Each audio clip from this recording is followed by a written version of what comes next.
Hello, and welcome to our first lesson in the book of Ruth. We're going to look today at Ruth chapter 1, and as we begin, but before we begin, let me go ahead and open us with some prayer. Most gracious and loving God, in all ways you guide and lead our lives when we allow it. Watch over us today. Help us find the wisdom in your word. Help us find the understanding in your word. Help us find ways to interact with our fellow human beings, with creation, with all that you bring into the world for us. And we thank you and we praise your name. Watch over us today and guide us. Through your Son, Jesus Christ. Amen. As we begin our lesson in Ruth today, there's a few things that we need to get out here so we understand what's going on as the story begins. The story of Ruth takes place during the time of the judges. We will hear that with the very first line as we read, as we begin the study of Judges or of Ruth. The very first line tells us that we're in the period of the judges. It doesn't tell us where we are in the period of the judges, where we're all the way back at the beginning with Deborah or whether we're at the end with Samson. But somewhere in there, the story of Ruth takes place. We need to recognize also the location of where it's taking place. As we read through the story, we find out that the story begins in Bethlehem and it ends in Bethlehem. This is Bethlehem of Judah, the same Bethlehem where David is born. This is the same Bethlehem where Jesus is born. The story takes place in that particular town, most of the story. One of the things we need to recognize too about the book of Ruth is that it's a book about, the Hebrew word is chesed, C-H-E-S-E-D, chesed. And that means,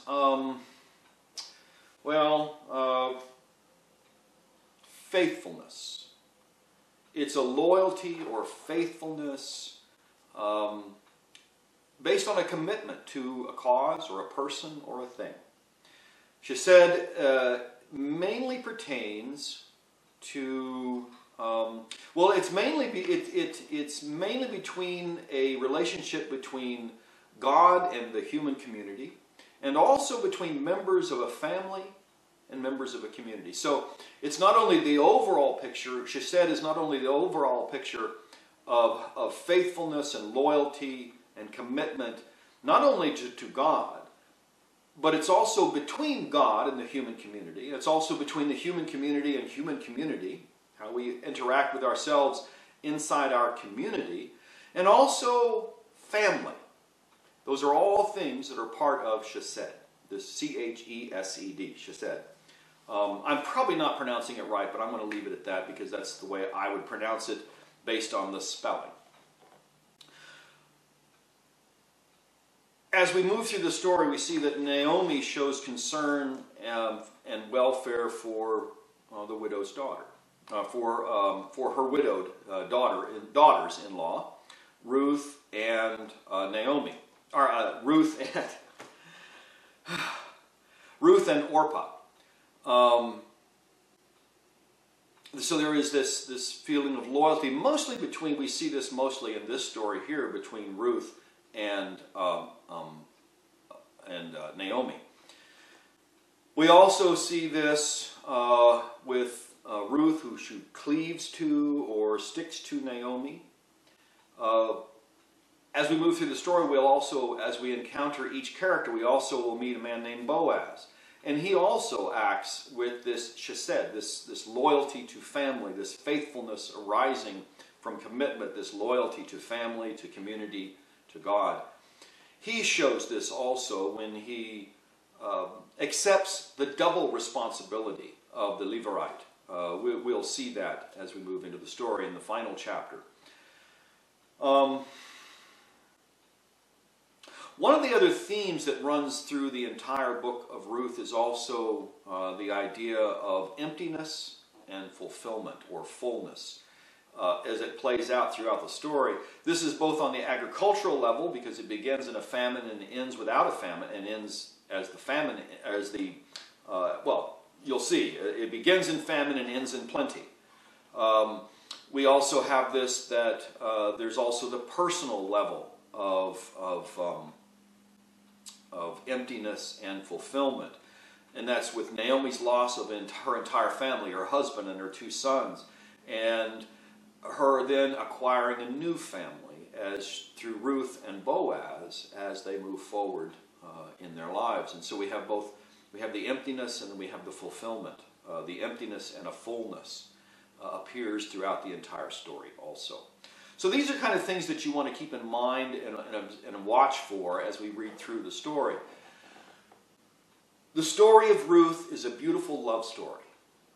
It's a story of loyalty, of family loyalty, of community loyalty, of loyalty to God.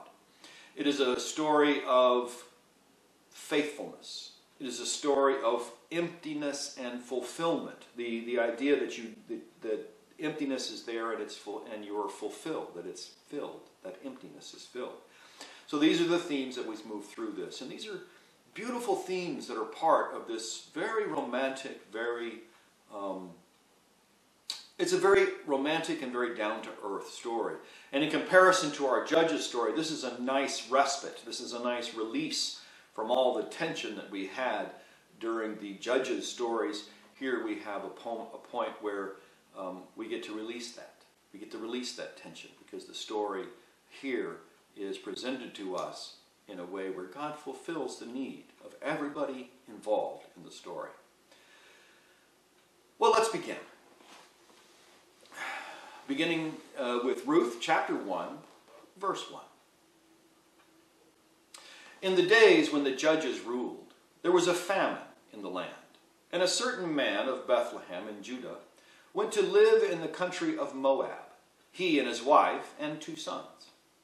The name of the man was Elimelech, and the name of his wife Naomi, and the names of his 2 sons were Mahlon and Chilion. They were Ephraithites from Bethlehem in Judah. They went to the country of Moab and remained there. But Elimelech, the husband of Naomi, died, and she was left with her 2 sons. These took Moabite wives. The names of the one was Orpah, and the name of the other Ruth. When they had lived there about 10 years, both Mahlon and Chilion also died, so that the woman was left without her 2 sons and her husband. So as our story begins, again, the very opening line is, in the days when the judges ruled. So that here places it in the time of the judges. And what we find is there's a famine in the land. So there's that emptiness that we've talked about already. There's the emptiness. There's a famine. There's a lack of food, agricultural emptiness. There's a famine in the land. And a certain man of Bethlehem in Judah went to live in the country of Moab. And so he's not named yet, but this certain man who lives in Bethlehem, that's his hometown, Bethlehem. This is in Judah. This is the Jesus town. This is David's town, city of David. Well, this famine happens, and this man takes his wife and his 2 sons, and they go off and they live in Moab. Now, of course, Moab is not necessarily friendly with Israel, but apparently at the point of the story here, there's no real hostilities happening. Now, we know that Moab, the Moabites, are descendants of Lot. They're from one of his 2 sons, Lot, that were born to him in the cave from his daughters, which is, in some sense, though, the story here doesn't treat the Moabites as enemies in this particular case. In fact, in this particular case, in this story, the Moabites are not an enemy, but someone where this family was able to find refuge. Well, we find out the man's name is Elimelech. Now, Elimelech means, my God is king. So, again, what we need to recognize too is all through this story, everybody's name has an actual meaning that is relevant to the story. Elimelech is a man who is faithful to God. At the same time, he travels to a foreign country to find relief for his family, to find that fullness for his family that has been left out, that emptiness that they had back in Bethlehem. Each character in the story has a name that corresponds to the story. In this case here, Elimelech, who is a man of God, who holds God as his king, and not the judges. And again, so Elimelech kind of lives outside of the norm for the judges period, where they were looking for a human leader. Here, Elimelech, his name even tells us that God is the king, not some human being. And so that plays into the story here very importantly, is that Elimelech is a man of God and believes that God should be the king. God should be the leader of the people. His wife's name is Naomi. Naomi's name, Naomi means pleasant. And we find all through the story that Naomi, the mother here, the wife, the mother, the mother of the two sons, the mother-in-law of the two daughters, is pleasant. She's a very pleasant woman. Her name indicates her value to the story in a way, is that she's a pleasant portion of this story. They have two sons. Elimelech and Naomi have two sons, and their names are Mahlon and Chilion. And again, their names are indicative to the story. They represent a piece of the story. Mahlon, who dies, his name means sickness. Chilion, who dies, his name means spent, as in his life is spent. So both of those, again, their names are indicative to the story. Well, the two sons, it tells us they're Ephrathites. Ephrathites. Well, Ephrathite is a clan name. And this clan, the Ephrathites, live in Bethlehem. You'll notice that later on in the story, toward the end of the story, the name of the town of Bethlehem is also known, or is also named as Ephrathah. Well, that's because the people that live there are the Ephrathites, are the Ephrathites. And so the name carries in an indicative way, in some ways, it carries the name of the people that inhabit that town. But we know the town of Bethlehem, which is, again, ironic in the story. Again, the name even is indicative to the value of the story. Bethlehem means house of bread. And so the house of bread is without bread as the story begins. There's a famine in Bethlehem. So the house of bread has no bread. It's empty of bread. Again, we have that emptiness and the fullness. Well, here, Bethlehem is empty of food. So they travel. Elimelech grabs his family up and they travel and they move to Moab. And that's where they remain because apparently there's food in Moab. So they stay there. Well, Elimelech dies. And it doesn't tell us why, but he dies. And she's left with just her two sons. Well, so far so good in a sense is that she's a widow, but she has two sons to help support her, which is very important in this culture. That's part of that chesed, that family loyalty, is the idea that Naomi would be taken care of even though her husband has died, because her two sons are there. Well, the two sons take Moabite women. They're living in the land of Moab, and so it'd be very hard to find an Israelite woman or a Hebrew woman, so they take Moabite wives. Again, this is against the rules, but God seems to be allowing this rule breaking in this particular case, and maybe that's because God has a plan. They take two Moabite wives, and the name of one was Orpah. And so, you know, Orpah means back of the neck because as the story progresses, she turns the back of her neck toward Naomi and as she goes back to her country. And the name of the other is Ruth. And Ruth means friend or companion. And again, Ruth there plays into her name is that Ruth is a companion to Naomi. She's a friend to Naomi. Well, they lived there for about 10 years, there in Moab, and both Mahlon, sickness, and Chilion spent die. And so that leaves all three women, Naomi, Ruth, and Orpah, without husband. They're all three widows now. Picking up now with verse 6.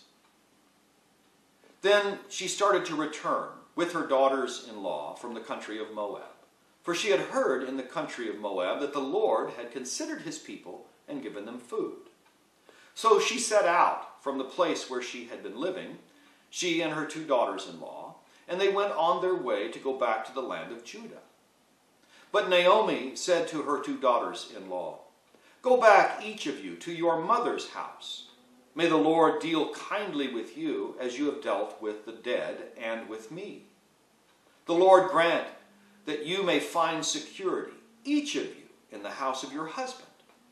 Then she kissed them, and they wept aloud. They said to her, "No, we will return with you to your people." But Naomi said, "Turn back, my daughters. Why will you go with me? Do I still have sons in my womb, that they may become your husbands?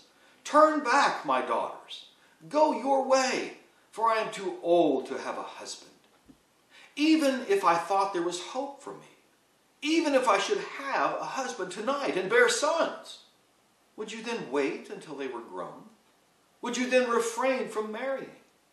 No, my daughters, it has been far more bitter for me than for you, because the hand of the Lord has turned against me." Then they wept aloud again. Orpah kissed her mother-in-law, but Ruth clung to her.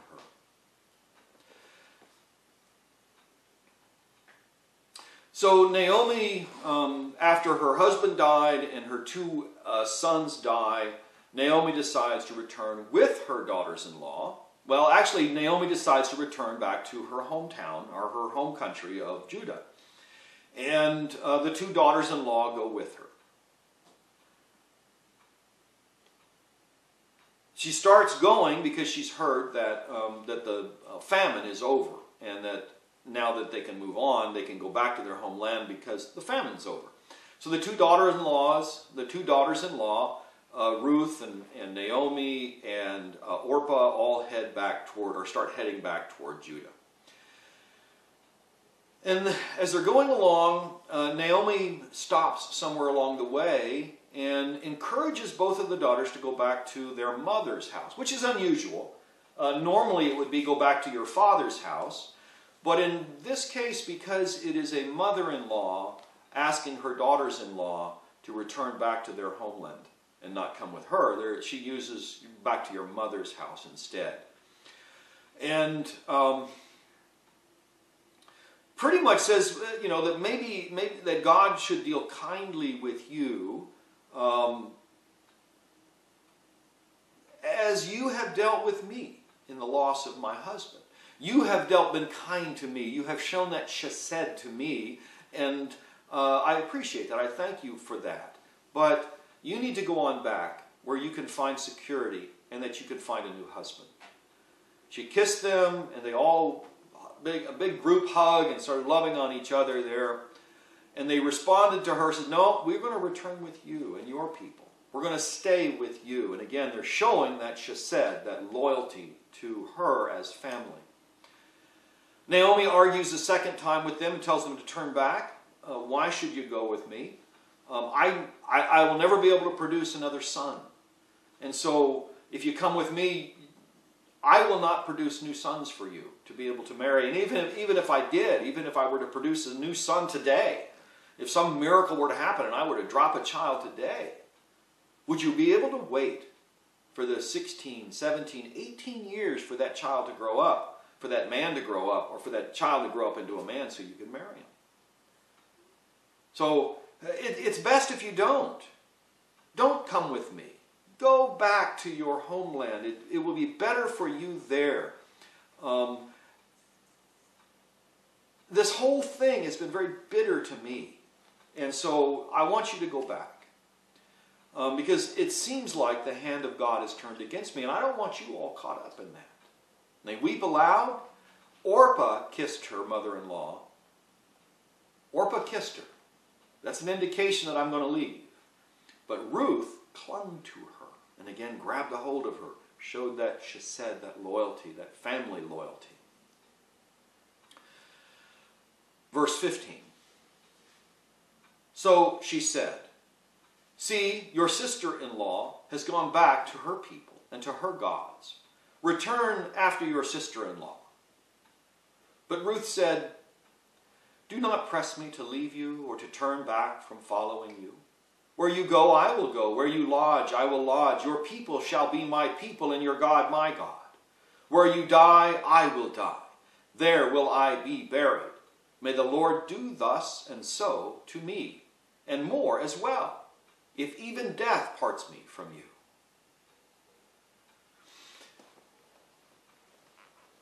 So Naomi turns to Ruth. Apparently Orpah has turned her back, her neck to her, and has gone back home. Well, Ruth has clung to her. And so Naomi, a third time, and again, it's very important in that this is the third time she says this to her, "Please go on back. Follow your sister-in-law. Follow your sister. She's gone back." And Ruth's response is in a poetic form. It's turned into a song for us. And I don't know the tune. We don't know the music. But this was the poem this is the song read as poetry. Tells her, "Do not press me to leave you or to turn back from following you. Don't force me to turn back. I want to follow you. Where you go, I'll go. Where you live, I'll live. Your people shall be my people. Your God, my God." In some ways, this is, we need to recognize that Ruth is a Moabite. She follows different gods. But here when she's saying this, she is saying, "I will turn into a Jew. I will become Jewish. I will convert." This is very acceptable. At the time, this was an acceptable practice.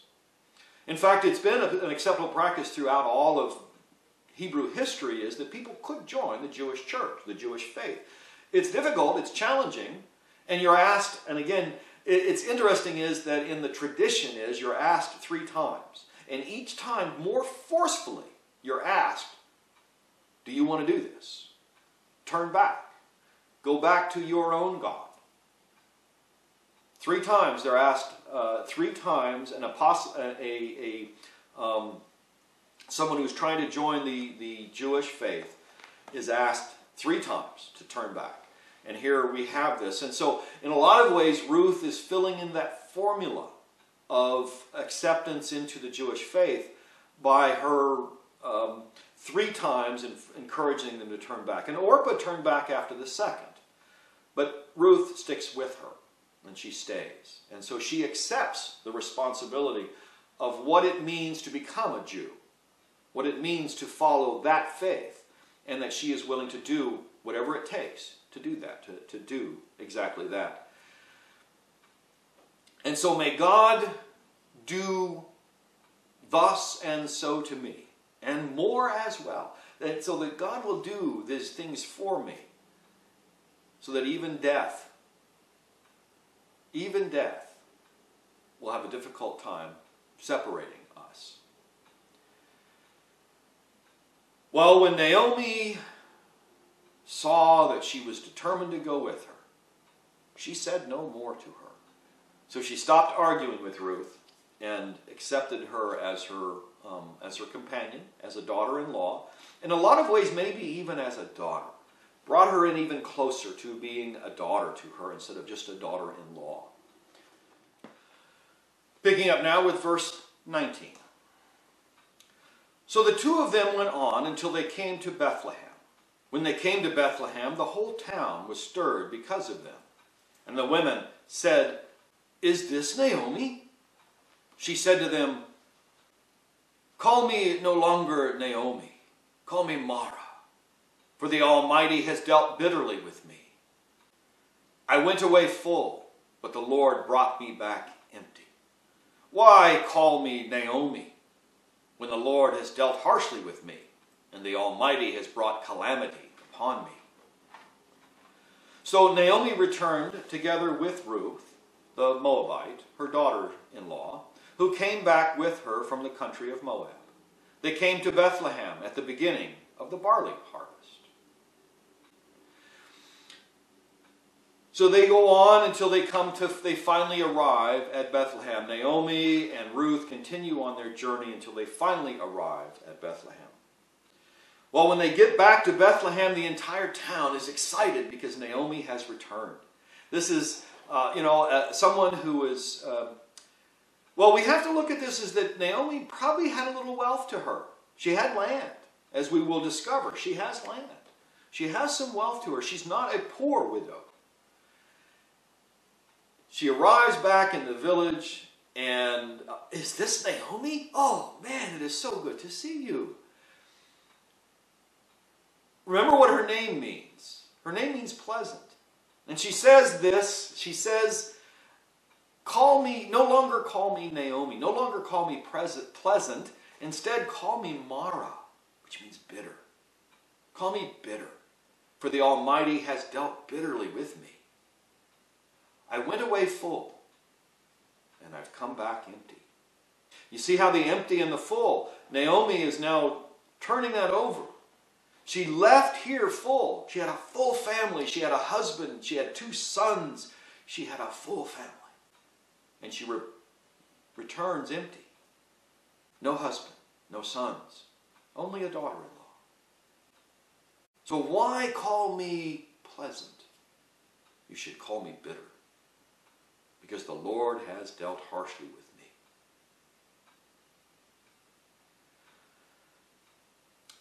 So we have our little concluding paragraph here. Naomi returns with Ruth, the Moabite, her daughter-in-law. They come back from the country of Moab and they settle in Bethlehem. And the last line here is, they came to Bethlehem at the beginning of the barley harvest. Now what you'll note as we move through the story, or you maybe even not note because it's very subtle in the story, it starts at the barley harvest and it ends at the wheat harvest. And so that's a 7-week period that this story takes place. 7 weeks over which this story takes place from this point forward. The next section of this is a 7-week period. It happens quickly, but it really is a 7-week period. It starts at the barley harvest and ends at the wheat festival, or the wheat harvest. And at the end of the wheat harvest, they have the Festival of Booths. And so this happens during that period of time. Next week, we'll pick up with chapter 2 and see what happens to Naomi and Ruth and the rest of the characters. We're going to meet 2 more characters in the story as we move forward. And one of them has a funny name. That's next week. My friends, thank you for joining the class today. I hope you enjoyed this. Ruth is a much more uplifting story. And so I hope you enjoyed this, and I hope you will come back for next week's lesson, chapter 2 of Ruth. God's peace be with you. Go in peace to love and serve the Lord. And all of God's people said, Amen.